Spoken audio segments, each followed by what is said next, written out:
নমস্কার বন্ধুরা, তর্ক বহুদূর চ্যানেলে আপনাদের স্বাগত। শাক্যমণি বুদ্ধেরও আগের পূর্ব বুদ্ধ নিয়ে আমাদের আলোচনা চলছে। বন্ধুরা, যদি কেউ আগের এপিসোড দেখে না থাকেন, আমি অনুরোধ করব একবার দেখে নিতে। আমরা পড়ছি ফাহিয়ান এবং হিউয়েনসাং পূর্ব বুদ্ধ নিয়ে কি লিখে গেছেন। দেখুন, ভেরিফিকেশন নিয়ে আলোচনা করতে গেলে একটাই কথা বলবো, বিদেশি ট্রাভেলার্স ভারতে এসেছেন, তারা বৌদ্ধদের কথাই বলেছেন। যা দেখেছেন তাই না বলবেন?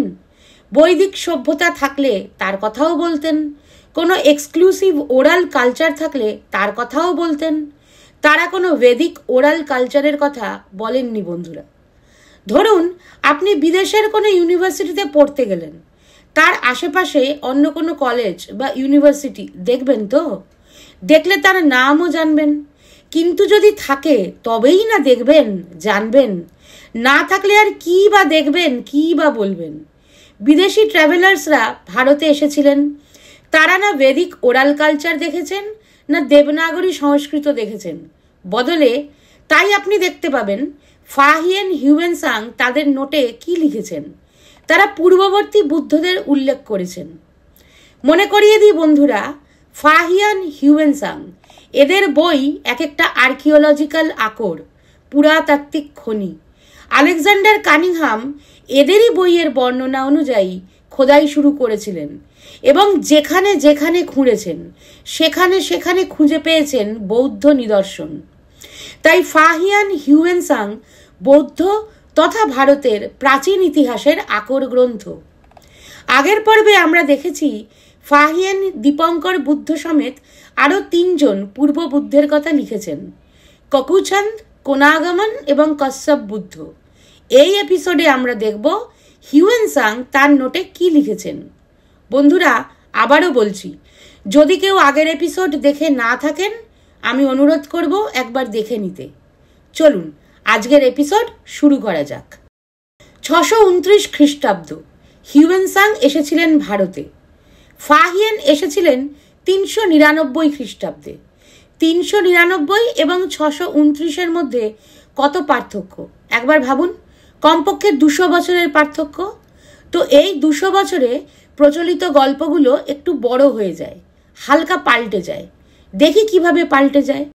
শহর থেকে 50 লি মতো দক্ষিণ দিকে পথ চলার পর একটি পুরনো শহরের দেখা পেলাম।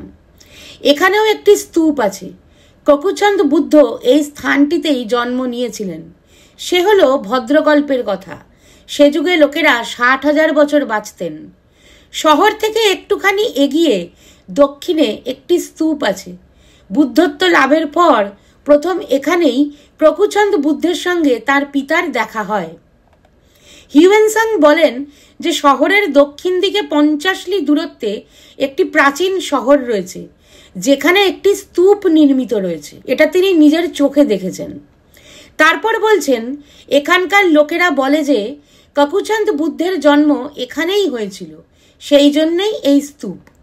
এখন দেখুন, জন্ম হয়েছিল কি হয়নি আলাদা বিষয়, কিন্তু এটা সত্যি যে মানুষ বিশ্বাস করত ককুচাঁদ বুদ্ধের জন্ম এখানেই হয়েছিল এবং সেজন্য তারা স্তূপও নির্মাণ করেছে। স্তূপটা তো সত্যি, তারপর আসে তাকে নিয়ে গল্প। এবার দেখুন, একটা নয় আরেকটা স্তূপও ছিল। নিব্বাণ লাভের পর ককুচাঁদ বুদ্ধের সাথে তার পিতার যেখানে দেখা হয়েছিল সেখানে আরেকটা স্তূপ নির্মাণ করা ছিল। তাহলে বন্ধুরা, লোকমুখে চলে আসা গল্প শুনলেন, সেই গল্পের প্রেক্ষিতে স্তূপের প্রমাণও দেখলেন। এইবারে হিউয়েনসাং যে গল্প লোকমুখে শুনেছিলেন যে তখন মানুষ 60,000 বছর বাঁচত, এটাকে আপনি ডিসরিগার্ড করতে পারেন, কারণ ঐতিহাসিক তথ্য আপনি পেয়ে গেছেন। গল্প মানবেন না আপনার ব্যাপার। আপনি যদি ফাহিয়ানের নোটস পড়েন, তাতে এ ধরনের বয়স বাড়িয়ে বলা, মহাপুরুষদের বয়স বাড়িয়ে বলার গল্প খুব একটা পাবেন না ফাহিয়ানের সময়। তাহলে বুঝতে হবে কি, হিউয়েনসাং এর সময় আস্তে আস্তে 7ম শতাব্দীতে জনমানসে মহাপুরুষ সম্পর্কে বয়স বাড়িয়ে বলার প্রবণতা শুরু হয়ে গেছিল। মহাপুরুষ সম্পর্কে বয়স বাড়িয়ে বলার প্রবণতা, এটা একটা সোশ্যাল ট্রেন্ড, একটা সোশিও কালচারাল ট্রেন্ড। তার হিস্টোরিক্যাল রুট আপনি দেখতে পাচ্ছেন। সপ্তম শতাব্দী। সপ্তম শতাব্দী আস্তে আস্তে বয়স বাড়িয়ে বলা সোশ্যালি এস্টাবলিশড হয়ে যায়। এবার এই হিস্টোরিক্যাল ক্লুকে কাজে লাগিয়ে আপনি ভাবতে পারেন যে এই যে জৈন গ্রন্থগুলিতে তাদের পূর্বসূরিদের অর্থাৎ তাদের পূর্ববর্তী জৈন ঋষিদের বয়স অত্যন্ত অতিরঞ্জিত করে লেখা হয়েছে, সেগুলো লেখা হয়েছিল কখন। দেখুন বন্ধুরা, প্রাচীনত্ব প্রমাণের জন্য সব ধর্মগ্রন্থই তার তার উপাস্যকে বহু পুরনো প্রমাণের জন্য তাদের বয়স বাড়িয়ে বলেই থাকে, কিন্তু তাদের সকলের প্রমাণ পাওয়া যায়নি, যাচাইকরণ করা যায়নি। কিন্তু পূর্ববুদ্ধদের আপনি যাচাই করতে পারবেন। ফাহিয়ান দেখেছেন, হিউয়েনসাং দেখেছেন, অশোকের ইনস্ক্রিপশন পাওয়া গেছে, প্রতীকী ছবি পাওয়া গেছে, মূর্তি পাওয়া গেছে, আর কত চাই। আচ্ছা, ককুছন্দ বুদ্ধ নিয়ে কথা হচ্ছিল। দেখুন, ভারহুত স্তূপে ককুছন্দ বুদ্ধের অ্যানিকোনিক আর্ট পাওয়া গেছে। এই যে ধম্মলিপিতে লেখা আছে ভগবত ককুসধস বোধি, আর এইটা ওনার বোধি বৃক্ষ, শিরীষ গাছ।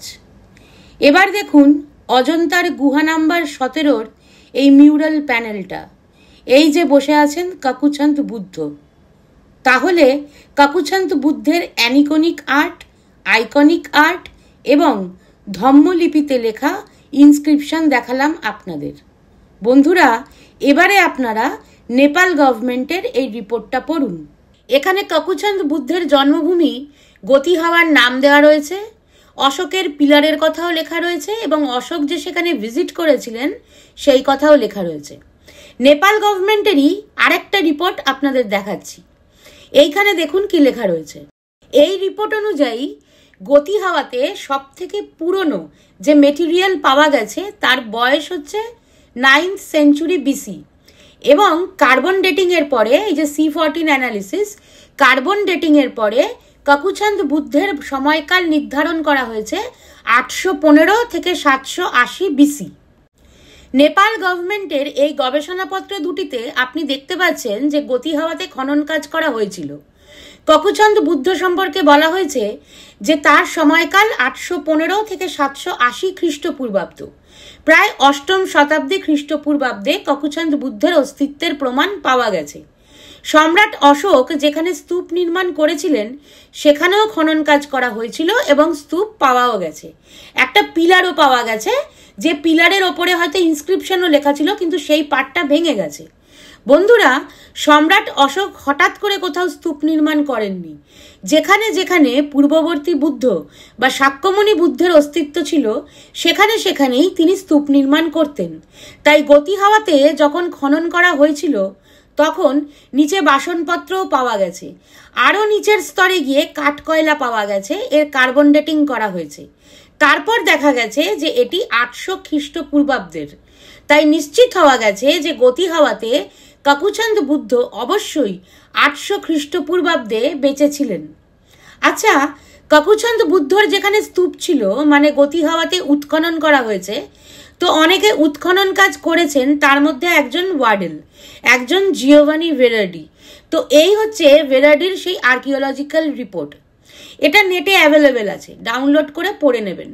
পুরো ডিটেলসে দেওয়া আছে কিভাবে খোঁড়া হয়েছে, কি কি পাওয়া গেছে, কত গভীরতায়, মাটির কত নিচে পাওয়া গেছে, সব ডিটেলস দেওয়া আছে। এবার এই দেখুন ফিগার 5-এ একটা চার্ট দেওয়া আছে। এই হচ্ছে স্তূপা সাইট। এই স্তূপা ধরে নিচের দিকে যতদূর খোদাই করা হয়েছে, এখানে দেখুন নিচের দিকে খোদাই করতে করতে জলের লেয়ার অবধি চলে গেছে।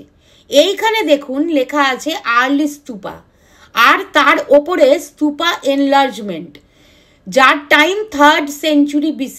এটা অশোককালীন, মানে আর্লি স্তূপা ছিল, অশোক সেখানে গিয়ে তাকে আরও এনলার্জ করেন। তারপর কুষাণকালীন অবশেষও পাওয়া গেছে, মানে স্তূপ আপডেট করার কাজ চলছিল, শতাব্দী শতাব্দী ধরে চলছিল। এবার আর্লি স্তূপারও তলায় কি কি পাওয়া গেছে দেখুন। Cord impressed ware, red ware, pottery, বাসনপত্র পাওয়া গেছে। মানে এই লেয়ারেও জনবসতি ছিল, মানুষ ছিল, তাদের ডেইলি লাইফ ছিল, তাতেই না বাসন কোসন কাজে লাগতো। আর পাওয়া গেছে চারকোল, কোনো কিছু পোড়ানো হতো তার স্যাম্পেল, তো এই চারকোলের কার্বন ডেটিং করানো হয়েছে দেখুন মায়ামি থেকে। তো তার সময় পাওয়া গেছে 800 BC। কাকুচাঁদ বুদ্ধের স্তূপা সাইট উৎখনন করে সর্বপ্রাচীন টাইম পাওয়া গেছে 800 BC। তো জিওভানি ভেরার্ডি লিখছেন, thanks to the presence of a dated charcoal in our site, we think, however, that the caution demonstrated by Herbert Hartle in evaluating the chronology of the archaeological sites in the district of Lumbini and Kapilavastu and in the adjacent Indian ones is too great, and that the archaeological sequence in this part of the Tarai goes certainly back to a period preceding the earlier possible date to which the life of the Buddha can be attributed. তো ভেরার্দিও বলছেন বুদ্ধের আগের সময়ের নিশ্চিত নিদর্শন এখানে পাওয়া যায়। এবার বাকি আর যা যা এভিডেন্স আছে, মানে ফাহিয়েন, হিউয়েনসাং, অন্যান্য বুদ্ধিস্ট লিটারেচার, সেই সব কিছু অ্যানালাইজ করে ফাহিয়েন হিউয়েনসাংয়ের ডিটেল ডেসক্রিপশন থেকে এটাকে কাকুচাঁদ বুদ্ধের স্তূপ হিসাবে এস্টাবলিশ করা গেছে। বন্ধুরা, জিওভানি ভেরার্ডির এই যে কাকুচাঁদ বুদ্ধ নিয়ে রিপোর্টটা, শুধু এটা নিয়েই আমরা একটা সেপারেট এপিসোড করব, তখন পুরো রিপোর্টটা আলাদা করে আলোচনা করব। তো বন্ধুরা, ফাহিয়েন শ্রাবস্তি থেকে গতি হওয়া গেছিলেন 12 যোজন, উনি লিখছেন, এটা গুগল ম্যাপ। এই যে এখানে গুগল দেখাচ্ছে 115 কিলোমিটার, এটা মোটামুটি 72 মাইলের কাছাকাছি। আর ফাহিয়েন বলছেন 12 যোজন, মানে ধরুন ওই 85 মাইলের ধারে কাছে। এখন দেখুন, এত বছর কেটে গেছে, বিশ্বায়ন হয়েছে, রাস্তার রকম সকম পাল্টে গেছে, তো 72 মাইল হয়ে গেছে 85। এ আর এমন কি কথা বলুন, আমাদের রোজই রাস্তার মাপ পাল্টে যাচ্ছে। হিউয়েনসাং গেছিলেন কাকুচাঁদ বুদ্ধের জন্মস্থান দেখতে। উনি কপিলাবস্তু থেকে গতি হাওয়া গেছিলেন, তারপর গেছিলেন নিগালি হাওয়া। তো উনি বলেন গতি হাওয়া থেকে নিগালি হাওয়া 30 লি ডিস্টেন্স, 9 থেকে 10 মাইল। এখন গুগল অনুযায়ী এদের মধ্যে যে ডিস্টেন্স তা এটাই, 10 মাইলের এদিক ওদিক। দেখুন ফাহিয়েন কত অ্যাকিউরেট লিখে গেছেন, হিউয়েনসাং কত ঠিক লিখে গেছেন। অশোক ছাড়াও, কুষাণ রাজারা ছাড়াও ফাহিয়েন হিউয়েনসাংও গতি হাওয়া ঘুরে এসেছিলেন। আরও প্রমাণ চাই আপনাদের? তো বন্ধুরা, আজ আমরা কাকুচাঁদ বুদ্ধ নিয়ে জানলাম, তাকে ঘিরে লোকমুখে প্রচারিত গল্প শুনলাম, তাকে নিয়ে ফাহিয়েন হিউয়েনসাং কি লিখে গেছে শুনলাম, এদের ডেসক্রিপশন অনুযায়ী যখন গতি হাওয়াতে খোদাই করা হয় তখন 800 BC তার বয়সটাও দেখলাম। বন্ধুরা, বুদ্ধ পরম্পরা অনেক পুরনো, ভেবে দেখবেন আপনি হিস্টোরিক্যাল বুদ্ধদের জানতে চাইবেন নাকি কাগজে ছাপা এই সপ্ত ঋষিকে জানতে চাইবেন, ভেবে দেখবেন। পরের এপিসোডে আমরা আরেক পূর্ব বুদ্ধ, কোনাকামন বুদ্ধ নিয়ে আলোচনা জারি রাখব। আপনারা শুনলেন, ধন্যবাদ।